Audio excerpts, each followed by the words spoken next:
Education is broken or failing, part 2. Of course, as I said before, not all of it is broken or failing.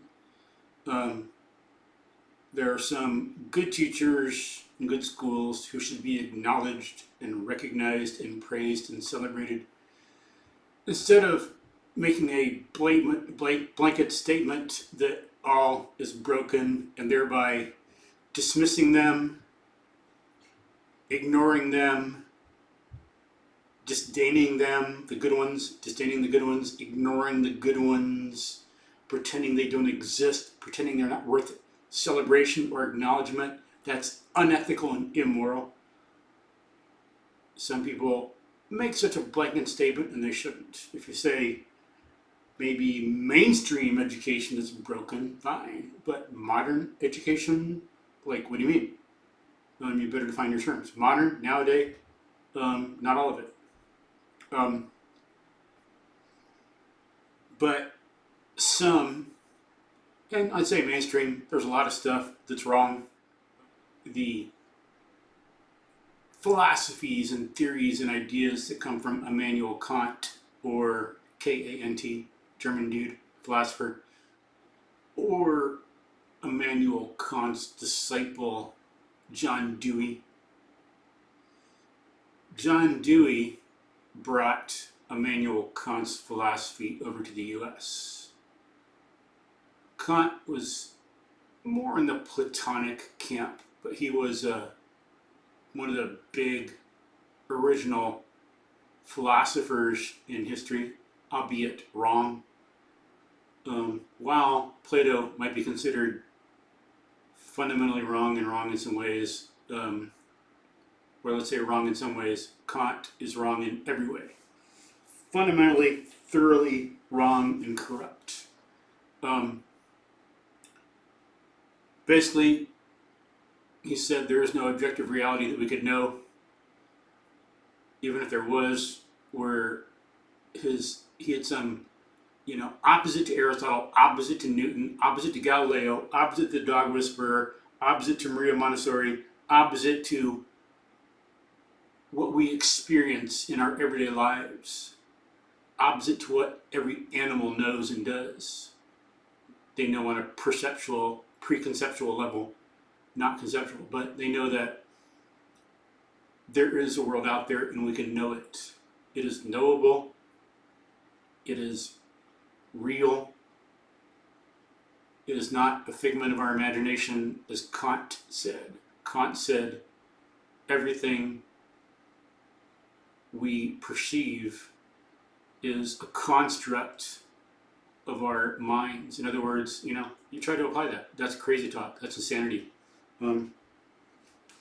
That's what, kind of sort of you might define as an insane person like. But you can look into Immanuel Kant yourself. If I remember, I'll put some links up in the description field of the video you can look at. But John Dewey's had a strong influence on American education, he and some others, and they have really corrupted it. So, that's something that people could talk for hours and hours and hours about, give lecture courses on, have write whole entire volumes about, books and texts and volumes, but not the point of this right now. Just to introduce them, give you an idea of why it's ineffective as education and dangerous.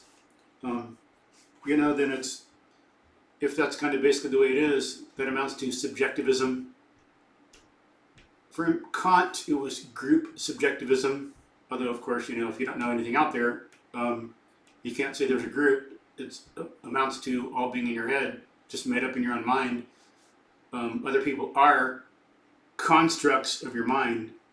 You cannot know that they're real, according to his philosophy. Even though we know we can. We know there are people out there, stuff like that. But for him, there is none. Just, that's how it's kind of insane to try to think about that, to try to live like that. It's basically subjectivism solipsism, you fall into that, and then it makes sense that in France they came up with existentialism. If there's a world out there that we cannot know, we're screwed. That would be scary as hell. Like someone in a movie walking around in a fog. They're lost. They have no idea how to get back home or where they are, or if they're going to fall off a cliff the next second. Or someone in a snowstorm, blinding snowstorm. They don't know where they're going, where they were. They can't follow their footprints, their tracks.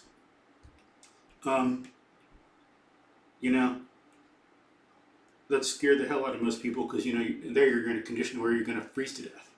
But that's kind of the mindset that could easily come from Immanuel Kant. So hopefully that helps you understand it, the errors of it, the dangers of it, the evils of it. It's not just some little academic idea that has no effect on culture, life, practice, health.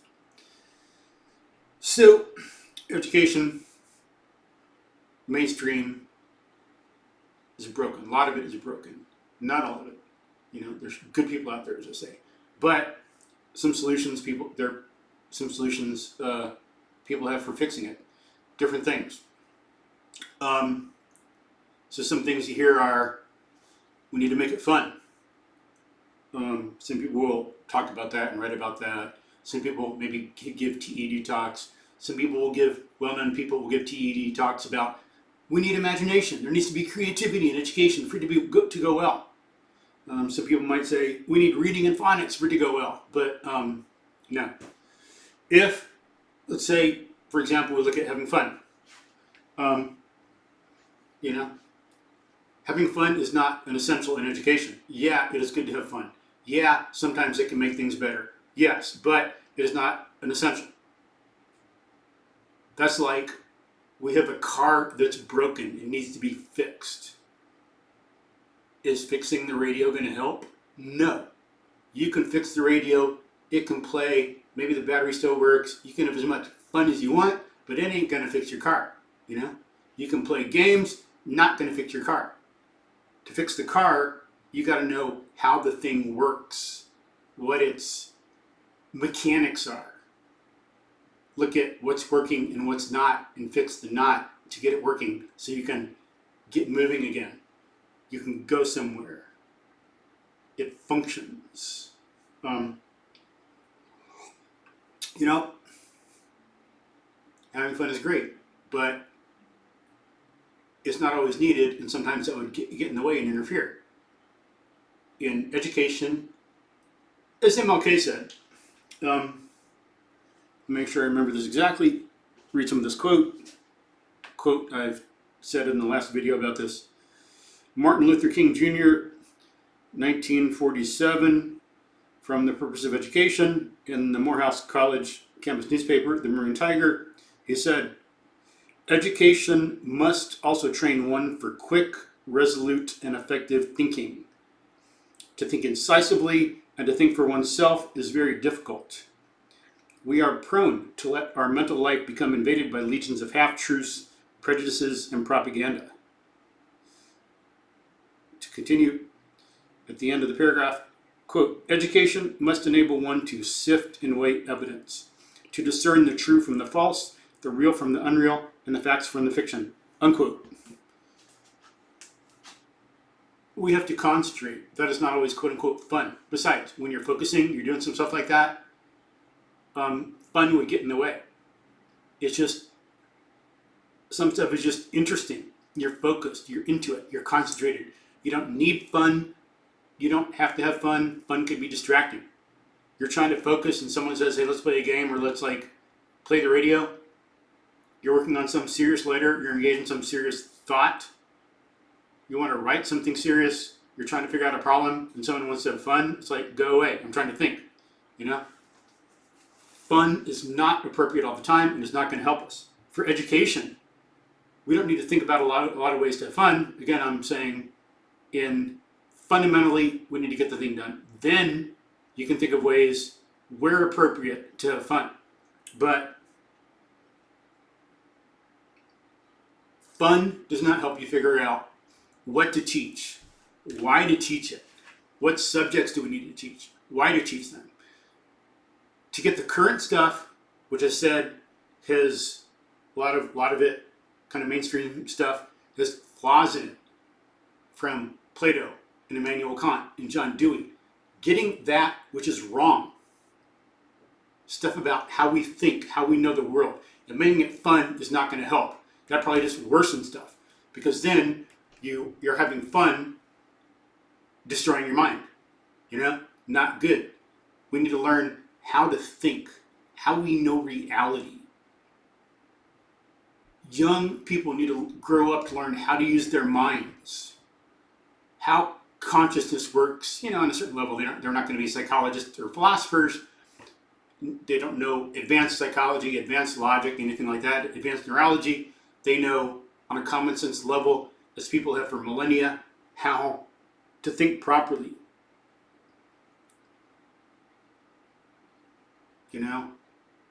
What is a thought?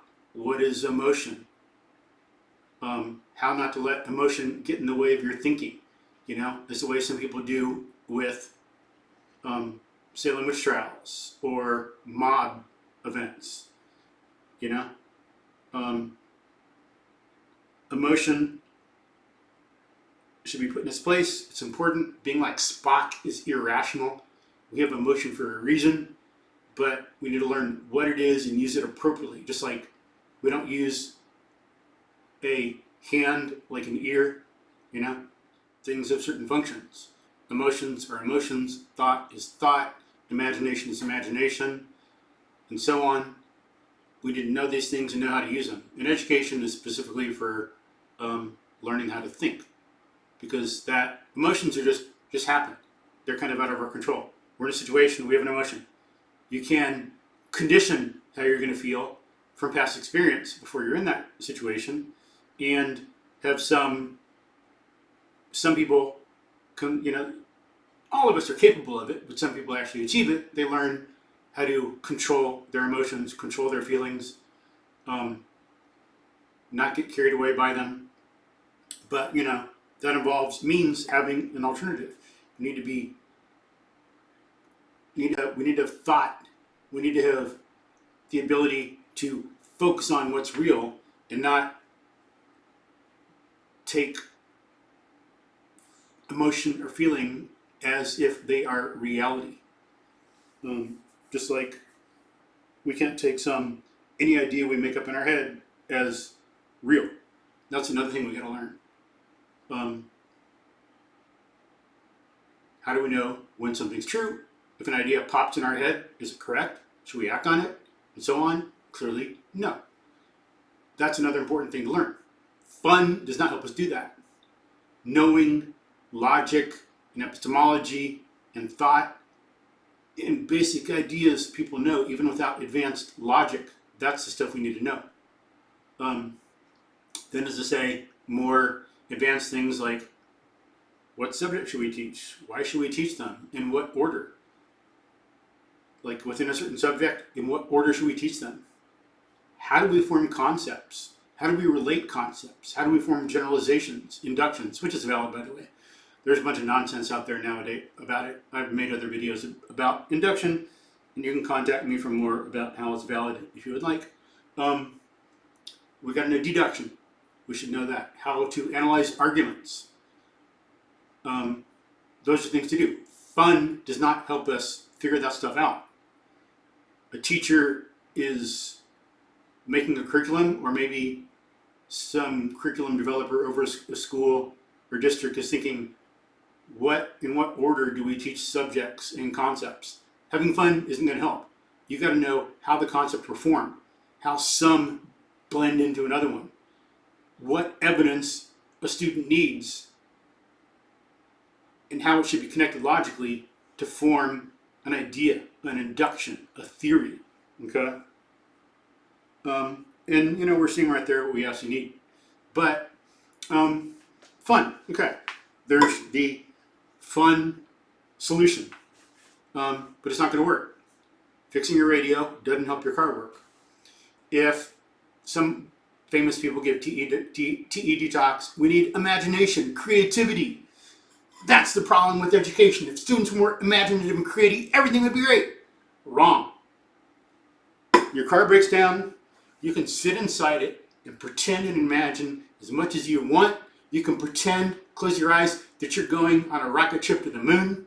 You can get outside of your car and play all kinds of imagination games. Pretend there's lava on the ground and jump from one thing to another. Make up all kinds of stories. Be very creative. Be imaginative. But it ain't going to help you solve the car. Fix the car. To know how to fix the car, you got to know how the car works. That's got to be down first. Then, again, just like fun, creativity is important, but only when you got the facts and you know how to think. You imagine something, useless unless you can bring it into play in the real world. We must be able to get the facts we know about experience. What do we know about the nature of things and their cause-effect relationships? How do things work? And be able to reason things out, make these connections. Then, when we come up with something in imagination, or we're creative, we can bring that in and see if it helps or not, or if it's a silly idea, or a mistaken idea, or something stupid. Or if it's actually something that, hey, this idea I imagined isn't just some nonsensical thing. I got it. I looked at real elements and facts in the world. I put them together in a way I hadn't before, and it actually fits the facts. We can actually reverse engineer it and kind of induce the thing we imagined or whatever. Okay, then it's going to work. But that's secondary. Without first having the facts and being able to reason, useless. Or some people might say, there's a third one. So we got fun, not going to help fundamentally, not going to help a broken system, broken car. Imagination, fun. Let's do that again. Imagination, failure, not going to help fix the car, but, creativity is important in life. But it's secondary. Get the facts first.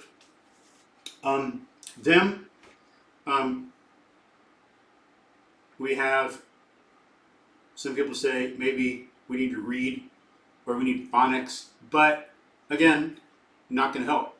What are you going to read? Why are you going to read it? How do you read? What's your philosophy?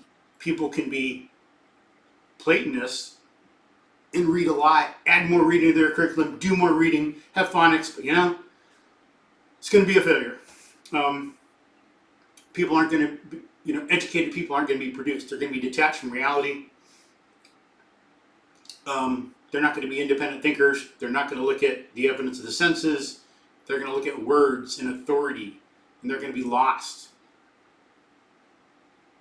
Reading in a Platonic school system does not help people be independent thinkers. Like, in this respect, every student should be like an individual in an ancient tribe. And at a certain age, they need to be able to go out on their own in the wilderness and survive.